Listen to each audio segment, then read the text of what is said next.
Jamila, unaenda wapi Jamila? Naondoka, nimechoka. Mwanaume gani wewe? Mwanaume suruali? Nimechoka baba yangu.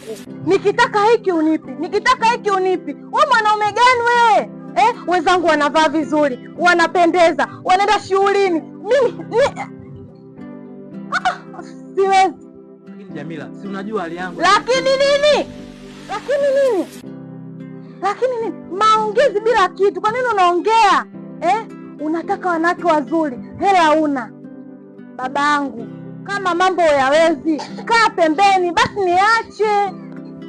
Utakaa na utaongea unajua unaongea naye. Acha mimi nikatafute hela. Nikirudi huku utoniona hivi nimerudi hivi. Narudi na muonekano mwingine. Tali Voice aliamini penzi ni nguzo ya maisha, akapenda kwa dhati bila hata ya mashaka. Lakini nyota ilipogeuka, furaha ikawa machozi. Alibaki kuuliza, kosa langu lilikuwa nini?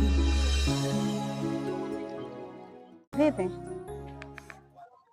Maana niko kule kwangu lakini nasikia makelele, mnagombana na mkeo. Nini shida?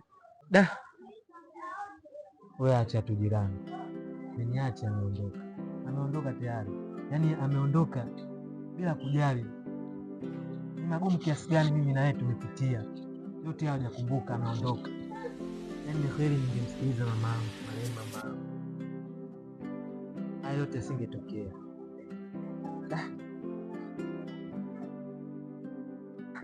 Pole jirani yangu, usijali, yatakuisha. Haya yana muda tu, yatakuisha.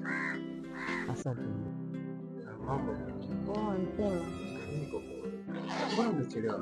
Nilikuwa na kazi na ushawisha vyombo. Kakako si hayupo lakini? Hayupo.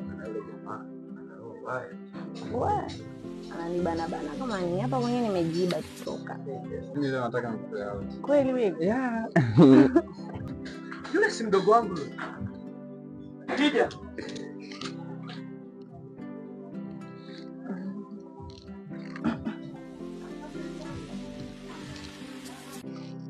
Wewe, Adija. Wewe jana tuliongea nini? Tumetoka kuongea tu jana habari za wewe na wanaume. Lakini hunisikii. Na wewe? Unaitwa nani? Haina haja ya kujua jina lako. Una hata uwezo wa kumlea mdogo wako. Hauna chochote cha kumfanya mdogo wangu akawa mke wako. Acha kumpotezea muda mdogo wangu. Toka. Toka! Na wewe umeniharibia mpaka kazi zangu. Nyumbani.